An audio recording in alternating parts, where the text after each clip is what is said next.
2022 সালে ভারত এ দলের হয়ে বাংলাদেশ সফরে এসেছিলেন তরুণ ক্রিকেটার তিলক ভার্মা। কিন্তু সেই সফরে ঘটে এক ভয়াবহ ঘটনা, যা তার ক্যারিয়ারই বদলে দিতে পারত। কক্সবাজারে 4 দিনের ম্যাচে ব্যাটিং এর সময় হঠাৎই তিলকের আঙুল অবশ হয়ে যায়। ব্যাটও ধরতে পারছিলেন না তিনি। বাধ্য হয়ে রিটায়ার্ড হার্ট হয়ে মাঠ ছাড়তে হয় তাকে। পরে জানা যায় তিলক আক্রান্ত হয়েছেন এক গুরুতর শারীরিক জটিলতায়, র্যাপটোমায়োলাইসিসে। এই রোগে শরীরের পেশি দ্রুত ভেঙে যায় এবং ক্ষতিকর উপাদান রক্তে মিশে কিডনিতেও মারাত্মক প্রভাব ফেলতে পারে। চিকিৎসকেরা বলছেন আরো কয়েক ঘন্টা দেরি হলে তার অবস্থা হতে পারত ভয়াবহ।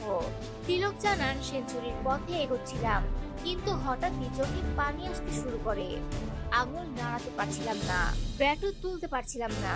সবকিছু যেন পাথরের মতো জমে গিয়েছিল। গ্লাভস পর্যন্ত কাটতে হয়েছিল। দ্রুত তাকে হাসপাতালে নেওয়া হয়।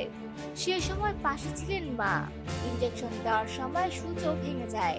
সব মিলিয়ে এক ভয়ঙ্কর অভিজ্ঞতা পেরিয়ে আসেন তিনি। কিন্তু সৌভাগ্যক্রমে তখনই এগিয়ে আসেন মুম্বাই ইন্ডিয়ান্সের মালিক আকাশ আম্বানি ও বিসিসিআই এর তৎকালীন সচিব জয় শাহ।